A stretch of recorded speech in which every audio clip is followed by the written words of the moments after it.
শিশু শ্রম বন্ধে ইতিমধ্যে জাতীয় পরিকল্পনা 2026-30 এর খসড়া প্রণয়ন করা হয়েছে। বৈদেশিক কর্মসংস্থান সম্প্রসারণ ও প্রবাসী বাংলাদেশী জনশক্তির সুরক্ষা ও কল্যাণে আমাদের সরকার বিশেষ অগ্রাধিকার দিচ্ছে। প্রবাসী কর্মীদের সামগ্রিক কল্যাণ নিশ্চিত করতে সরকার একটি বিশেষ প্রবাসী কার্ড প্রবর্তন করছে। প্রবাসী কল্যাণ সেবা, বীমা, ব্যাংকিং সুবিধা, জরুরি সহায়তার সাথে কার্ডটি সংযুক্ত করা হবে।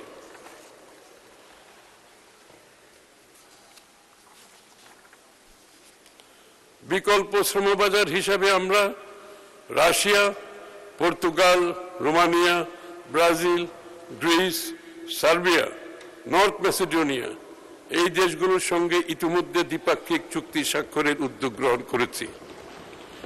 দীর্ঘদিন বন্ধ থাকার পর আমরা আবারও মালয়েশিয়া, ওমান, সংযুক্ত আরব আমিরাত ও কুয়েতের শ্রমবাজার খোলার প্রক্রিয়া শুরু করেছি। আমাদের সরকার ক্ষমতা গ্রহণের পরের মাসে অর্থাৎ মার্চ 2026 মাসে প্রবাসীদের পাঠানো মাসিক রেমিটেন্স $3.75 বিলিয়ন পৌঁছায়, যা দেশের ইতিহাসে একক মাসে সর্বোচ্চ। রেমিটেন্সের এই প্রবাহ আমাদের গণতান্ত্রিক সরকারের প্রতি প্রবাসী বাংলাদেশিদের আস্থা ও বিশ্বাসের প্রতিফলন। আমরা আশা করছি এই ধারা অব্যাহত থাকবে।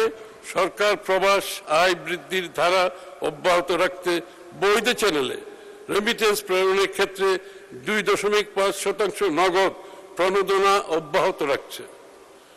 অভ্যন্তরীণ বৈদেশিক শ্রম বাজারের চাহিদার ভিত্তিতে অকুপেশন ভিত্তিক দক্ষতা বৃদ্ধির লক্ষ্যে সরকার ব্যাপক পরিকল্পনা বাস্তবায়নের উদ্যোগ গ্রহণ করেছে। বিদেশে ব্যাপক চাহিদা রয়েছে এমন খাতগুলোর জন্য খাতভিত্তিক কোর্স এবং পাঠ্যক্রম চালুর কাজ শুরু করেছে।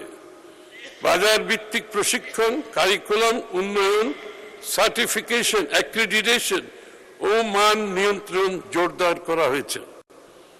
অর্থ বিভাগের অধীনে skills for industry, competitiveness and innovation programme সিসিপ এর আওতায় প্রায় 2,20,000 জনকে বাজার চাহিদা ভিত্তিক মাঝারি হতে উচ্চতর দক্ষতার প্রশিক্ষণ প্রদান করা হচ্ছে এবং এই প্রশিক্ষণপ্রাপ্তদের কমপক্ষে 65% কর্মসংস্থান নিশ্চিত করা হচ্ছে।